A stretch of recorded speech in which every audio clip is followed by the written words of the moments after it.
एक बच्चा जब मां के पेट से बाहर आता है, अगर वो नहीं रोता तो आपको मैं बताना चाहता हूं उसके बैक में धक्के मारे जाते हैं। उठ, क्या हुआ तुझे, उठ। उसका रोना एक चिन्ह है कि वो जीवित है। पतरस कहता है नए जन्मे बच्चों की तरह आत्मिक दूध की लालसा करो। मैं आपको बताना चाहता हूं, यदि आपके अंदर खुदा को सुनने की भूख और प्यास नहीं है, तुम एक मरे हुए मसीह हो।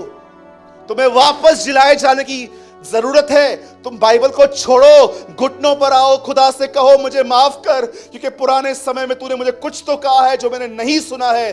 मुझे क्षमा कर। मैं नम्र करता हूं अपने आप को और मैं यीशु के नाम से भविष्यवाणी करता हूं, सेम डे पे खुदा आपसे बात करना शुरू कर देगा। सेम डे पर परमेश्वर आपसे बात करना शुरू कर देगा। आप बिलीव कीजिए, आप बाइबल ओपन करोगे ना, आपको ऐसा लगेगा कि कोई मुझसे बात कर रहा है, कोई मुझे कह रहा है कि मैं ठीक करूं सब कुछ।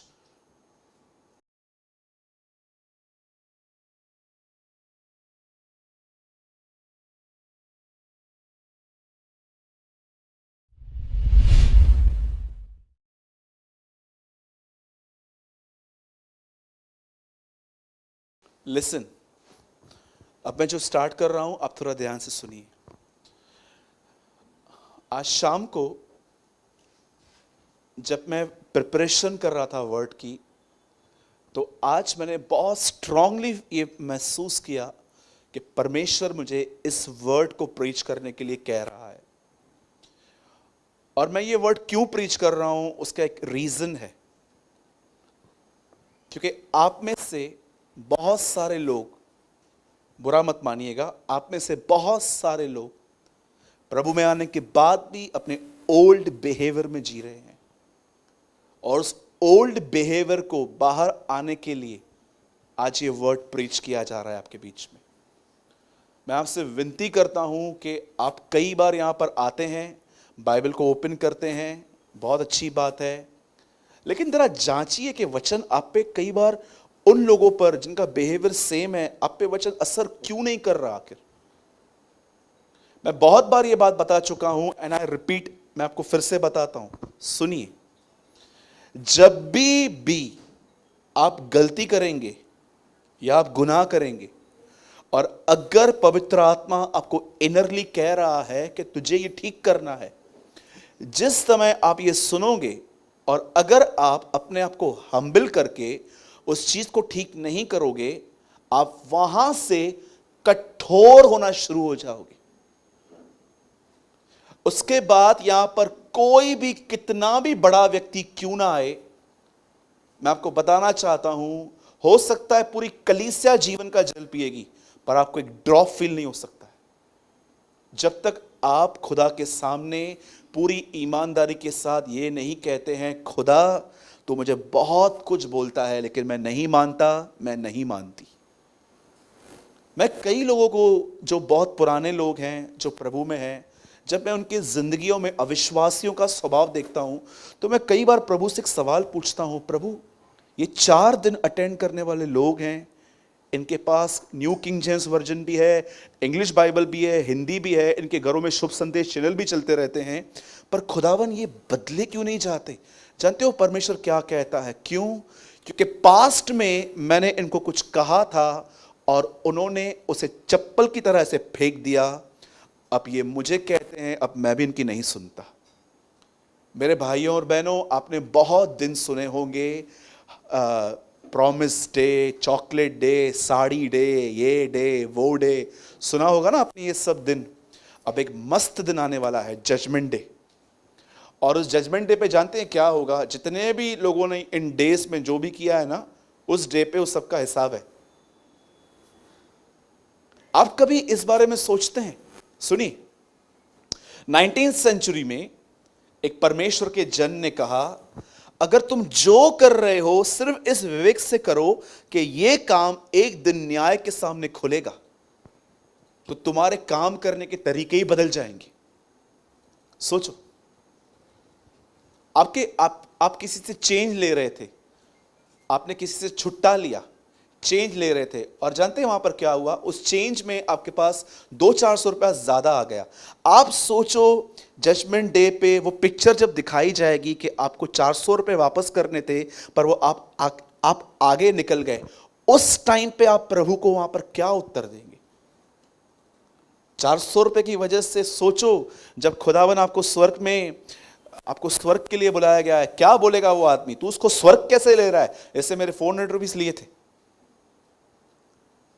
तो प्लीज बी सीरियस। मैं फिर से कह रहा हूं, मैं कुछ आज शेयर कर रहा हूं जो, और प्लीज चलती हुई मीटिंग में सोइए मत। मैं इतना बोरिंग प्रीचर नहीं हूं एक्चुअली, ठीक है? बोलो बाजू वाले को, सोना नहीं है आज। हाँ बोलो, सोने के लिए घर है। बोलो, खाने पीने के लिए भी घर है। हाँ, थोड़ा समझ रहे हैं मेरी बातों को? खुल के बोलूं?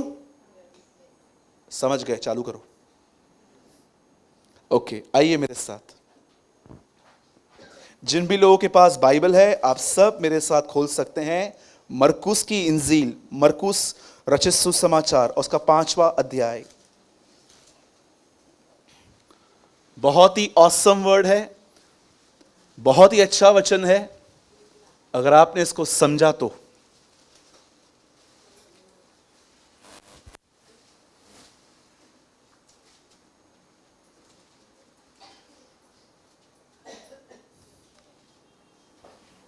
चैप्टर 5,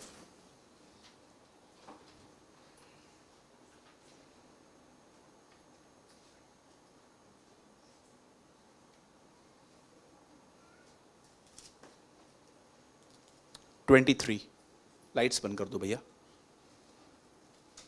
मैं आज इतना स्लो जाऊंगा ताकि एक एक लफ्ज, एक एक शब्द आपके अंदर जा सके, ठीक है? और उसने ये कहकर बहुत विनती की कि मेरी छोटी बेटी मरने पर है, तू आकर उस पर हाथ रख कि वह चंगी होके जीवित रहे। आइए, जिनके पास भी बाइबल है और जिनके पास भी नहीं है, सब यहां पर देखिए। मैं 3 गिनूंगा, आप में से हर व्यक्ति को अपनी अपनी बाइबल में यह वचन बहुत जोर से पढ़ना है। 1 2 3।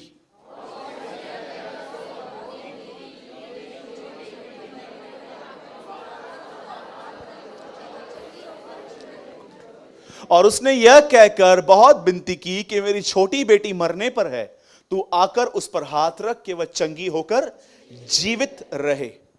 ध्यान दीजिए इस बात को, अब जो मैं आपको समझा रहा हूं। बाइबल मुकद्दस ऐसा बताती है, परमेश्वर का वचन ऐसा बता रहा है कि एक समय था जब प्रभु यीशु मसीह का यरदन नदी पर अभिषेक हुआ था। बहुत लोग ये बात नहीं जानते हैं कि यीशु के अंदर ऑलरेडी पवित्र आत्मा था, लेकिन अब पवित्र आत्मा इसीलिए ऊपर आया ताकि वो मिनिस्ट्री कर सके, ताकि 9 गिफ्ट्स जो थे होली स्पिरिट के वो ऑपरेट हो सके। और बाइबल ऐसा बताती है 30 साल यूसुफ और मरियम की आधीनता के बाद जब वो उस नदी पर आया, उस जॉर्डन रिवर पर आया, तो बाइबल ऐसा बताती है जब वो अपने कजिन ब्रदर से बपतिस्मा पाकर जब वो वहां से उठा, तो वचन ऐसा कहता है कि वो अपनी सेवकाई करने के लिए निकला। उसकी सेवकाई के अंदर बाइबल बताती है उसे एक व्यक्ति मिला। इस व्यक्ति का नाम याईर था, और ये अच्छे से जानता था कि यीशु को दुष्ट आत्माएं निकालने का और बीमारों को स्वस्थ करने का, कोढ़ियों को शुद्ध करने का, मुर्दों को जिलाने का और परमेश्वर के राज्य के प्रचार करने का पूरा पूरा हक है। और देखिए, ये आदमी यीशु के पास आके कहता है, तू आकर उस पे हाथ रख कि वो चंगी होकर जीवित रहे। अब ध्यान दीजिए, बाइबल ऐसा बताती है उसकी पब्लिक मिनिस्ट्री में एक आदमी उससे मिलने आया। इसकी बेटी बहुत बीमार थी, पर अब तक मरी नहीं थी। और वचन ऐसा कहता है, जब यीशु ने यह सुना, आगे चल के आप पढ़ सकते हैं, आपके लिए होमवर्क है, ये चैप्टर पूरा आप घर पे पढ़ना, लेकिन यहां पर मत खोलिए। मैं आपको मेन जो थिंग है मैं आपको वो समझाना चाहता हूं। बाइबल ऐसा बताती है कि उसकी पब्लिक मिनिस्ट्री के अंदर एक व्यक्ति उससे मिला जिसकी बेटी काफी बीमार थी। और जैसे यीशु उससे मिला, वो यीशु को कहता है, प्रभु तू मेरे घर चल, मेरी बच्ची जो है वो बहुत बीमार है, और अगर तू उस पे हाथ रखेगा तो वो चंगी हो जाएगी। अब हुआ क्या, जैसे यीशु के कानों में ये बात पता चली कि एक बच्ची बीमार है, वहां से लेके उसके पास निकल चला। निकलते निकलते निकलते मैं आपको बताना चाहता हूं, इस लड़की तक पहुंचने में डिले हुई थी, लेट हो गया था। जानते क्यों लेट हो गया था? क्योंकि रास्ते पे एक और लेडी मिल गई थी और इस लेडी को कुछ प्रॉब्लम था, इसके बदन से खून बहता था 12 साल से। अब आप सोचते हो, क्या आप ये थोड़ा इमेजिन करो, जिस बहन के बदन में से 12 साल कंटिन्यू ब्लड बहता था, उसकी हालत क्या होगी? बाइबल बताती है मनुष्य का प्राण उसके लहू में है।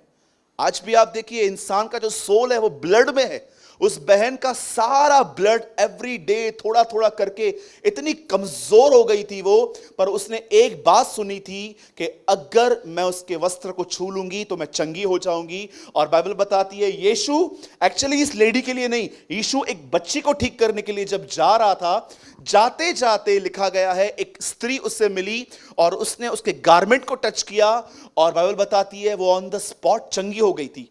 और जैसे यीशु पीछे मुड़ा, यीशु ने पूछा किसने मुझे छुआ? और वो कहती है प्रभु मैंने। और यीशु ने उससे कहा बेटी डर मत, तेरे विश्वास ने तुझे चंगा किया है, जा और कुशल से चली जा।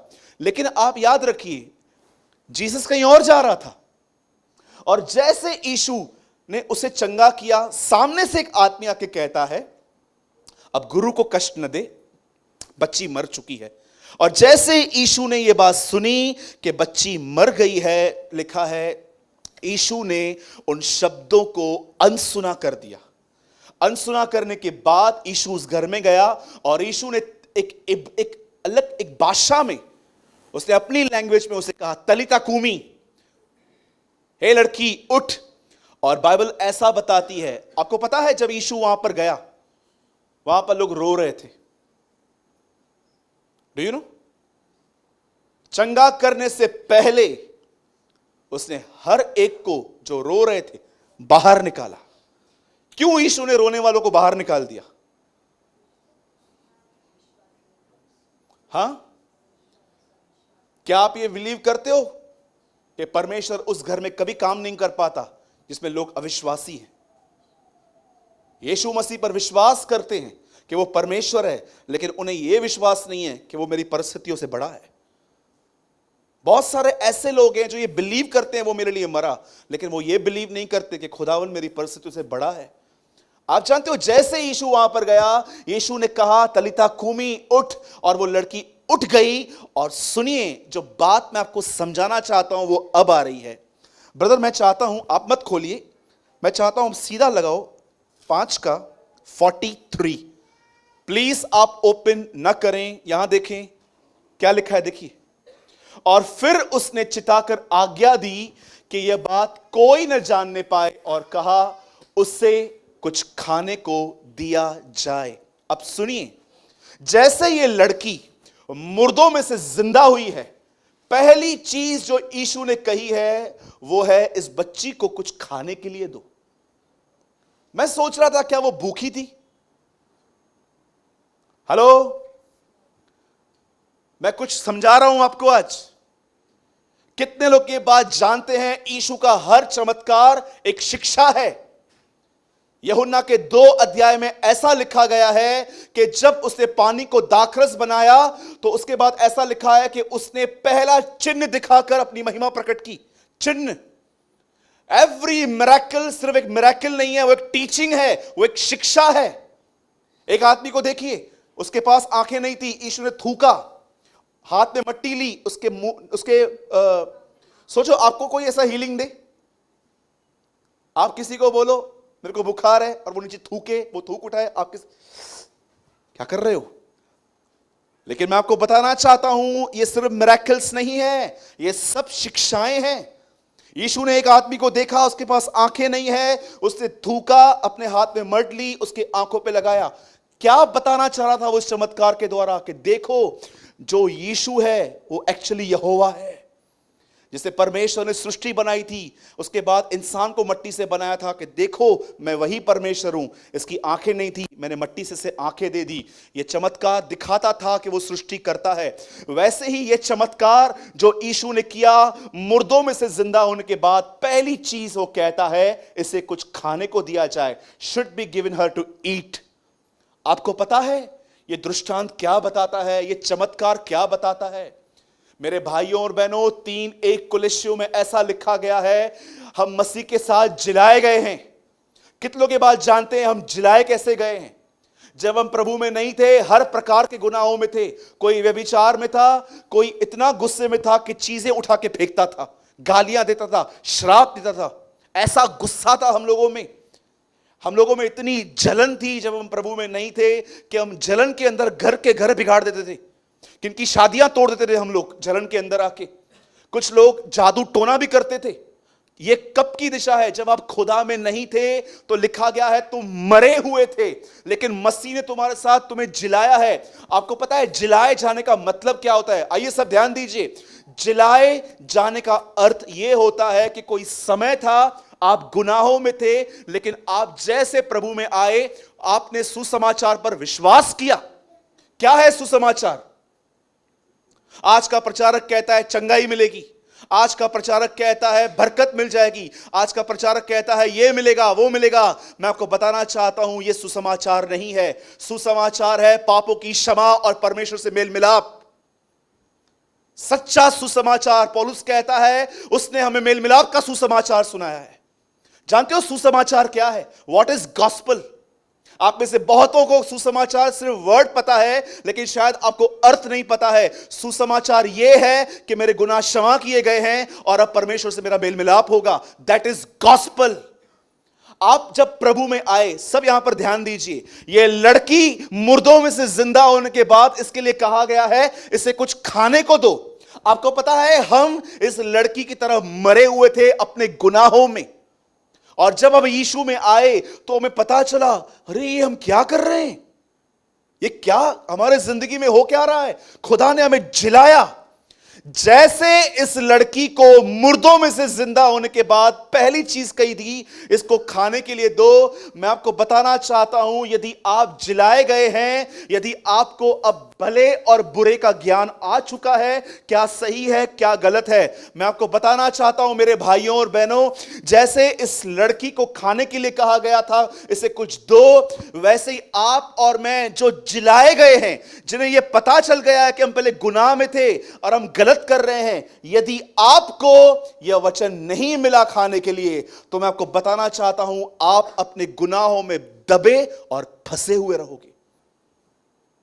मैं आपसे पूछना चाहता हूं, सब यहां पर ध्यान दीजिए। अगर आप पुराने हैं तो आपको तो बहुत ज्यादा ध्यान देना चाहिए आज। Listen very carefully. कभी आपने इस सवाल का उत्तर अपने आप से पूछा है? 5 साल हो गए मुझे प्रभु में, 6 साल हो गए मुझे प्रभु में, हर रविवार मैं चर्च जाता हूं और भी दिन जाता हूं, पर मैं अपने पुराने स्वभाव से निकल क्यों नहीं पा रहा? आखिर क्यों मुझे पुराना स्वभाव, गुस्सा, घमंड, जलन मुझे वापस पकड़ती है? जानते हो रीजन क्या है? जलाए जाने के बाद तुम्हें खाना नहीं मिला है, इसलिए तुम वापस मर गए हो। मैं आपसे पूछना चाहता हूं कितने लोग हैं यहां पर जिन्होंने जलाए जाने का अनुभव महसूस किया? मैंने किया है। बस एक ही आदमी है यहां पर, कोई और नहीं है। आइए, कितने लोग हैं जिनको ऐसा लग रहा है प्रभु में आके कि पहले हम बहुत गंदे काम करते थे? आइए हाथ उठाइए। ठीक है, हम सबों को जिलाए जाने का अनुभव है, पर आपको पता है एक जिलाया हुआ आदमी अगर वो प्रभु में जीना चाहता है, एवरी डे वो प्रभु के साथ रहना चाहता है, तो ये जरूरी है उसे एवरी डे खाना मिले। और अगर उसे खाना नहीं मिला, आपको पता है वो क्या होगा? वो वापस अपनी मरी हुई दिशा में चला जाएगा। सिर्फ होगा क्या? कलीसिया में वो एक्टर बन के रहेगा, लेकिन यहां से जाने के बाद उसके सारे काम ढोंगी बन के होंगे। और मैं आपको सच कहता हूं हमारी कलीसिया पाखंडियों से भरी पड़ी है इन दिनों में। ऐसे ऐसे बिलीवर्स हैं हमारे बीच में, मैं आपको सच कहता हूं इतनी अच्छी एक्टिंग कर लेते हैं वो लोग, लेकिन आप घर पे जाइए आपको पता चलेगा वे सच्चे विश्वासी नहीं है। प्रचारक बहुत एक्टिंग करते हैं आजकल यहां पर खड़े होके भी, बहुत अच्छी प्रीचिंग होती है, दे प्रीच वंडरफुल थिंग्स, बट मैं आपको सच कहता हूं कुछ और ही है उनके मन में। एक सिंपल चीज मैं आपको बताना चाहता हूं, ध्यान दीजिए। अब बाइबल ऐसा बताती है, यीशु मसीह एक घर में गया, वहां पर दो बहनें थी, एक का नाम मार्था और एक का नाम मरियम था। बाइबल ऐसा बताती है कि मरियम जैसे यीशु आया, मरियम उसके पैरों पे बैठ के यह सुनना चाहती थी कि मेरा मालिक आज क्या प्रचार करेगा, लेकिन मार्था यह जानना चाहती थी कि वो क्या क्या खाएगा। आपको पता है दो तरह के लोग हैं मसीहत के अंदर। एक ऐसे हैं जिनको सारा दिन काम काम काम, घर का काम, शॉप का काम, ये काम वो काम। अब आपको लगता है कि खुदा आपके काम के खिलाफ होगा? मैंने बहुतों को देखा है, वो फ्री में बैठे रहते हैं ना, कुछ ना कुछ काम काम, ये कैसे होगा, ये कैसे होगा। आपको पता है मार्था के घर में यीशु आया था, लेकिन उसका फोकस एक चीज पे था, काम काम। आप भी जानते हो, मैं भी जानता हूं कि आप में से यहां जाने के बाद आपके मन में अधिकतर क्या चलता रहता है। लेकिन मरियम सब चीजों को साइड में रख के आई थी, लेकिन मार्था उसके लिए भोजन बना रही थी। लेकिन मरियम यह जानना चाह रही थी कि प्रभु के पास मेरे लिए क्या भोजन है। और आपको पता है वो एवरी डे, न कि एवरी डे, जिस दिन यीशु उसके घर में आया, वो उसके पैरों पे बैठकर ये खाना ले रही थी। आपको पता है खाना एक्चुअली क्या है? अगर आप कहोगे वचन, तो मैं आपको कहूंगा आप इतना बाइबल पढ़ के भी पुराने क्यों? आप में से हर व्यक्ति, मुझे लगता है यहां पर कुछ टाइम बाइबल पढ़ता है, और उसके बाद भी चिंता, परेशानी, स्ट्रेस, आपका पुराना स्वभाव आपको क्यों नहीं छोड़ रहा? मेरे भाइयों और बहनों, याद रखना, अगर आज की सभा, अगर आज का वचन आपको चेंज नहीं कर पाया ना, तो मैं सच कहता हूं, मुझे नहीं पता है फिर आप कैसे बदलोगे एक दिन। आप जानते हो मरियम उसके पैरों पे बैठी हुई थी। मेरा बाइबल कहां गया? मरियम उसके पैरों पे बैठी हुई थी और उसको सुन रही थी कि वो क्या कह रहा है, क्या कह रहा है, क्या कह रहा है। आप जानते हो ये बाइबल आपको क्यों मिली है? मैं आपको एक बहुत ऑसम स्टेटमेंट दिखाता हूं एक व्यक्ति की। जरा देखो ये बाइबल, एक छोटे से स्टेटमेंट में से बाइबल के लिए देखो क्या लिखा है यहां पर। The Bible is not man's word about God, but God's word about man. Bible एक मनुष्य की किताब नहीं है जो परमेश्वर के विषय में बताती है। बाइबल एक परमेश्वर की किताब है जो मनुष्य के लिए लिखी गई है। क्योंकि हम में से बहुत सारे लोग इस चीज को नहीं समझ पाते हैं। बाइबल इंसान के द्वारा, बाइबल एक ऐसी किताब नहीं है जिसको इंसान ने लिखा कि परमेश्वर के विषय में। बाइबल एक ऐसी किताब है जो परमेश्वर ने लिखी मनुष्य के लिए। जिस समय आपको यह बात समझ में आ गई ना, आप बाइबल के हर पन्ने में, हर कलाम में यह ढूंढोगे कि खुदा अगर यह किताब मेरे लिए है तो मुझे बता आज मेरे लिए क्या रखा है। मैं आपको बताऊं कौन से वो लोग होते हैं जिनकी बाइबल पढ़ के भी लाइफ चेंज नहीं होती है। वो लोग होते हैं जो बाइबल को किताब समझ के पढ़ते हैं।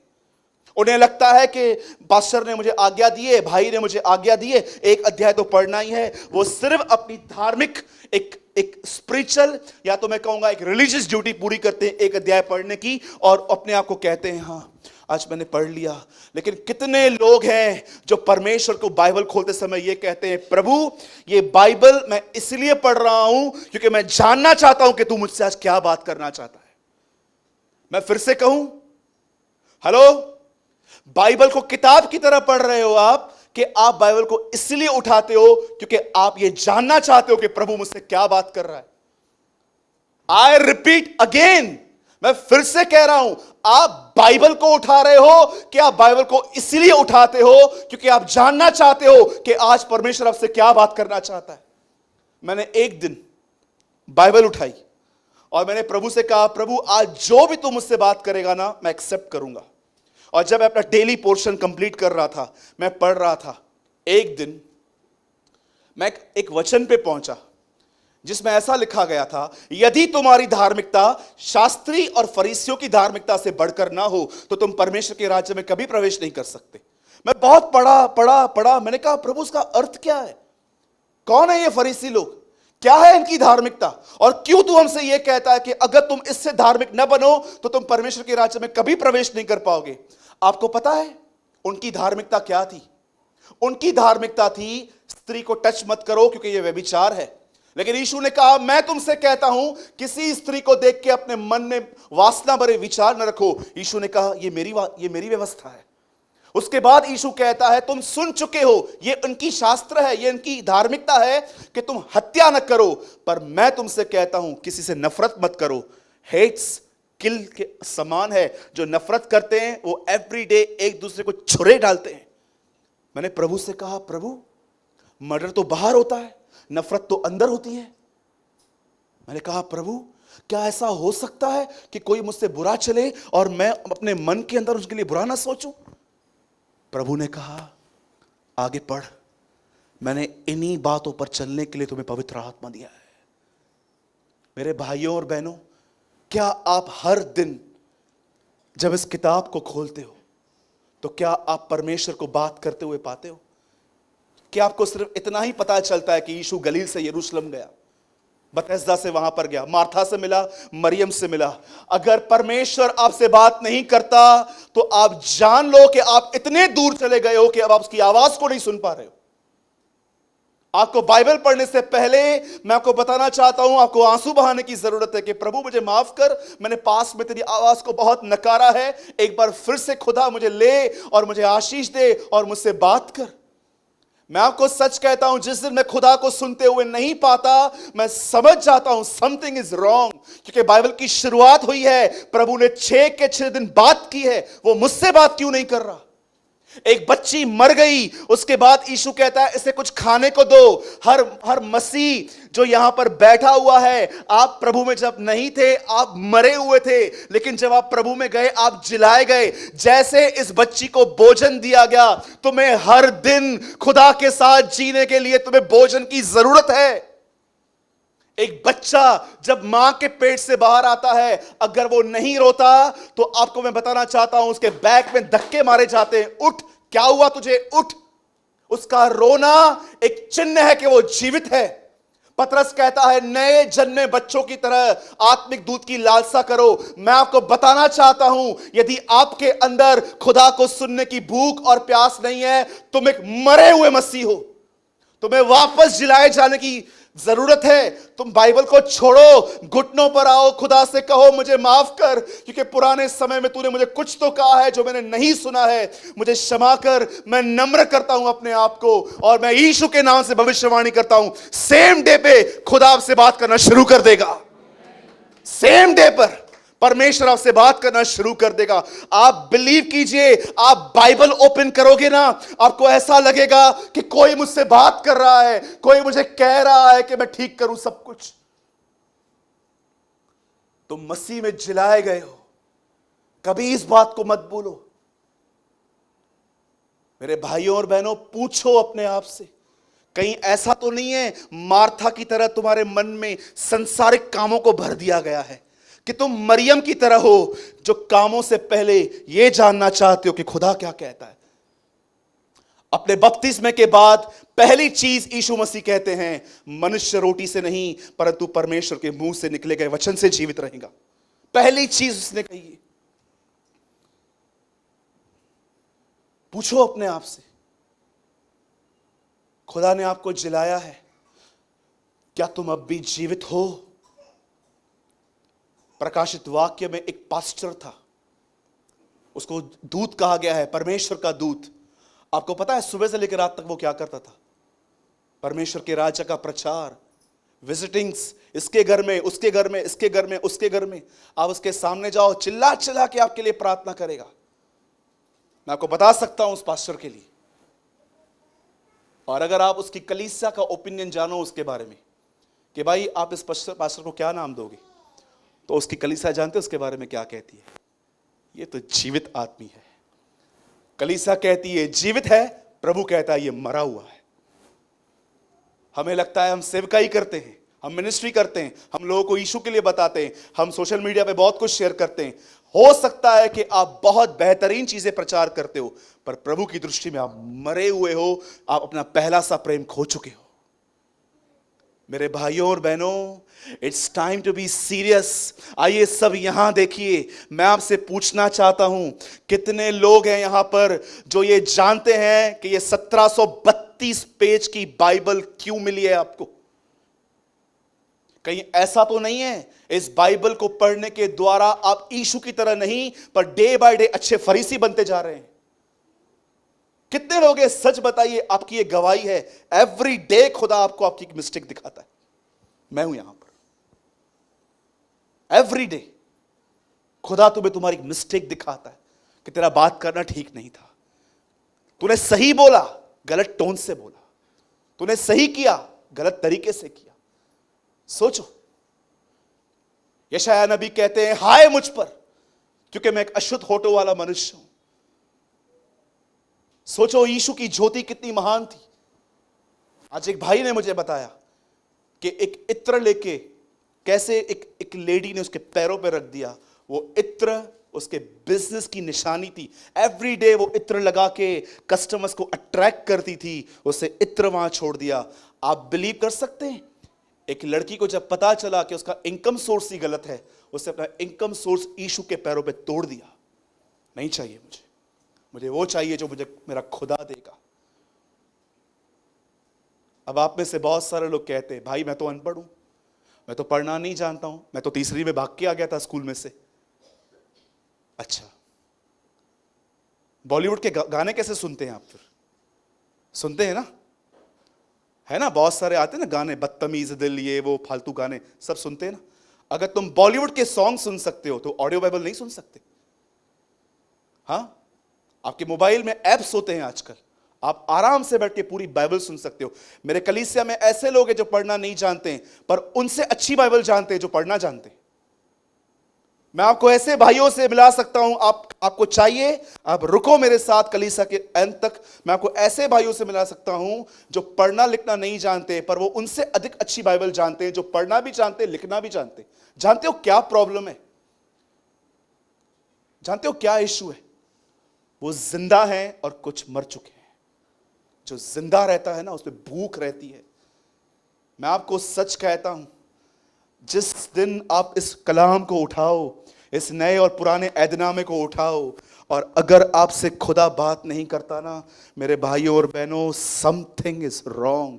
कुछ तो गलत हो रहा है तुम्हारे जिंदगी में। मैं आपको बताना चाहता हूं, मैं नेगेटिव कन्फेस नहीं कर रहा हूं, लेकिन ये बिब्लिकल है। किसी की जिंदगी का कोई भरोसा नहीं है। मैं एक दिन प्रभु से पूछ रहा था, प्रभु छोटा याकूब, उसको तलवार से मार दिया गया, इतनी छोटी उम्र में। पौलुस 67 में मरा, ऐसा क्यों? और परमेश्वर ने कहा, उसकी मिनिस्ट्री खत्म हो गई, मैंने उसको बुला लिया। उसकी मिनिस्ट्री बाकी थी, इसलिए रखा था। आप जीना चाहेंगे ऐसा कि जिस दिन परमेश्वर की इच्छा पूरी हो, उसके बाद मैं एक दिन नहीं रहना चाहता। नहीं, मैं तो अभी जवान हूं, अभी तो मुझे बहुत कुछ देखना है। अब तक तुम संसारिक हो। यीशु मसीह को देखो, जैसे उसकी सेवकाई पूरी हुई, उसने उसके बाद एक दिन जीना नहीं चाहा। क्या परमेश्वर की इच्छा से बाउंड थे ये लोग। एक आदमी यीशु के पास आके कहता है, हमारे घर चल, हमारा न्याय चुका, मेरा जो भाई है मुझे प्रॉपर्टी नहीं दे रहा है। ये इंसान है। प्रभु को ये नहीं कहता है कि मुझे अपनी इच्छा के अनुसार चला, प्रभु को ये कह रहा है, नीचे उतर और मेरी इच्छा के अनुसार चल, जैसा मैं कहता हूं वैसा कर, मैं तुझे लीड करूंगा। आप जानते हो आज कितनी मूर्ति पूजा चालू है कलीसियाओं के अंदर। मैं एक जगह पे था, एक प्रचारक आए, उस प्रचारक ने 5 मिनट के अंदर 10 बार लोगों से ऑफरिंग मांगी। पैसा दो, दशमांश दो, ये दो, वो दो, ये दो, वो दो। मैं सोच रहा था ये क्या कर रहा है। और जानते हैं, जब ऑफरिंग आई, उसके बाद लास्ट में क्या कहा? जिन्होंने नहीं दिया ये बात जान लो, अगर प्रभु को नहीं दोगे तो डॉक्टर को दोगे। मैंने कहा प्रभु मुझे 5 मिनट खाली दे, मुझे इससे बात करनी है, मैं वादा करता हूं मैं उसके बाद पश्चाताप करूंगा, पर मेरे को 5 मिनट इससे बात करने दे। कैसे खुदा के लोगों को डरा रहा है ये चोर। सच कहता हूं, मैं सच कहता हूं, मैं झूठ नहीं बोल रहा हूं। आज बहुत सारे लोग आप देखो, पैसा पैसा पैसा। अरे यीशु किधर है भाई? Where is Jesus? यीशु कहां पर है? प्रचारक डिसीव हो चुके हैं, अपनी मूर्ति पूजा चालू है। मैं 60 देशों में गया, मैं 70 देशों में गया। मेरे द्वारा एक आदमी एक कलीसिया में गया था और एक आदमी का उससे प्रचार सुना, और अगले दिन उस आदमी ने कहा आज कलीसिया में 200 लोग आए थे, मैं जहां पर गया हुआ था, और उस आदमी ने देखा था खाली 20 ही लोग थे। तो उसने बोला नहीं नहीं पास्टर गलत नहीं है, हम लोग गिन रहे थे, पास्टर उंगलियां गिन रहा था। उंगलियां तो 200 हुई ना, बरोबर है ना, एक आदमी को 10 है तो 200 हुई ना।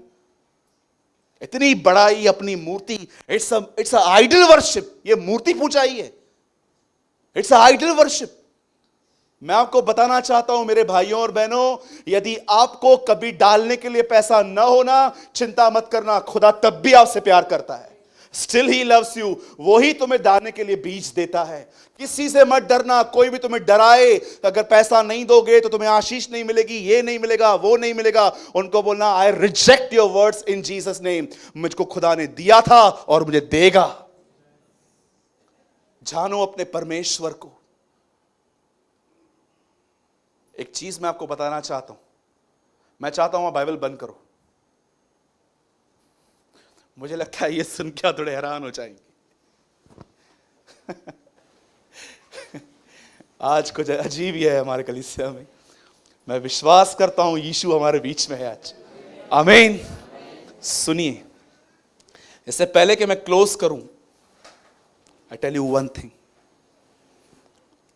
95 साल की उम्र में एक व्यक्ति कलीसिया को एक लेटर लिख रहा था। आपको पता है उससे अपने लेटर में एक बार भी अन्य भाषा के लिए नहीं लिखा। जबकि आप देखो लोग अन्य भाषाओं पे लड़ते हैं आजकल, मेरे पास है तेरे पास नहीं है, तेरे पास नहीं है मेरे पास है। डू यू नो, उस आदमी ने अन्य भाषा के लिए कुछ नहीं लिखा। उस आदमी ने यह नहीं लिखा कि हमारे पास पैसे नहीं है, कृपया हमें भेजो ताकि प्रभु का काम चल सके। वो जानता था परमेश्वर ने उसे सिर्फ 5 पन्ने दिए हैं लिखने के लिए, 5 पेजेस। वो जानता था कि खुदावन ने सिर्फ मुझे 5 पेजेस दिए हैं लिखने के लिए, और उससे डिसाइड किया मैं सबसे इंपॉर्टेंट चीज लिखूंगा। और जानते हैं उसने अपनी पत्री में क्या लिखा? जीवन प्रकट हुआ है, हमने उसे देखा है, हमने उसे सुना है, हमने उसको छुआ है, हमने उसको सुना है। आपको पता है वो क्या बता रहा है? हमारे कलीसिया में मेन प्रॉब्लम ये नहीं है कि अन्य भाषा किसको है नहीं है, पैसा है नहीं है। सबसे बड़ा प्रॉब्लम ये है हमारे कलीसियाओं में से जीवन गायब है, जिंदगी नहीं है। लोगों के पास नॉलेज बहुत है, मांगो तो तुम्हें, ढूंढो तो तुम, खटखटाओ तुम्हारे लिए, तुम मुझ में बने रहो मैं तुम में बना रहूं, जो चाहो मांगो तुम्हारे लिए। हमें पूरा ज्ञान है लेकिन हमें अपने गुस्से पे कंट्रोल नहीं है। मेरे भाइयों और बहनों, उस परमेश्वर के जन को जानो। अगर आपको चाहिए आप घर जाके आज पहला यूहन्ना पढ़ना, आप देखना वह अपनी पत्री में बहुत बार लिखता है जीवन जीवन जीवन। जानते हो जीवन का मतलब क्या? ये वो जीवन नहीं जो आप जी रहे हो, ये वो जीवन है जो यीशु के अंदर था, और वो कहता है वो आज कलीसियाओं में नहीं है। जीवन के पीछे भागिए। परमेश्वर ने अपने पहले के पन्नों में यह दिखाया है कि जीवन का वृक्ष था। मैं एक बार लास्ट टाइम मॉरल को रिपीट करना चाहता हूं। एक लड़की वो मर गई थी, यीशु ने उसको जिलाया, और जिलाए जाने के बाद उसके लिए कहा इसे खाना दो। हम बिल्कुल यायर की बेटी की तरह थे, प्रभु में आने से पहले गुनहगार थे, ऐसे ऐसे काम करते थे कि हम कबूल नहीं कर सकते। यहाँ पर हमें शर्म महसूस होती है, लेकिन जैसे आप प्रभु में आए उसने आपको जिलाया, उसने आपको माफ किया। पर आपको पता है आप में से क्यों वापस अपनी मरी हुई दिशा में चले गए? क्योंकि आपको भोजन नहीं मिला है, जानते हो भोजन क्यों नहीं मिला है? क्योंकि तुमने इसे किताब समझ के पढ़ा है, जिंदगी की रोटी नहीं। इसे उठाओ आज रात को, कहीं देर ना हो जाए कल।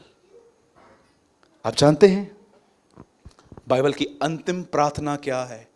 उसके बाद बाइबल साइलेंट है, कोई प्रार्थना नहीं बताती।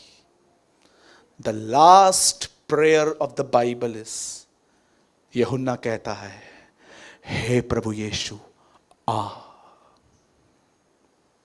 ये वचन तुम्हें उस लेवल पे ले जाएंगे एक दिन जब तुम भी ये प्रार्थना करोगे, कम लॉर्ड जीसस।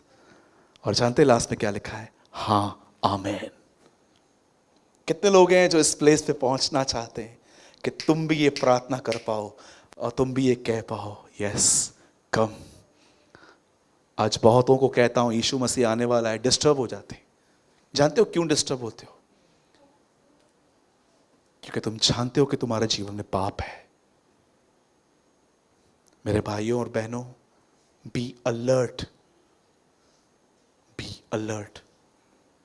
आज का संदेश शायद आपके कानों को पसंद नहीं आया होगा, लेकिन दिल से जानता हूं प्रभु खुश है आज। बिलीव में, मैं पूरे हृदय से विश्वास करता हूं कि खुदावन खुश है। आज के बाद मैं फिर से कहता हूं, सब यहां देखिए,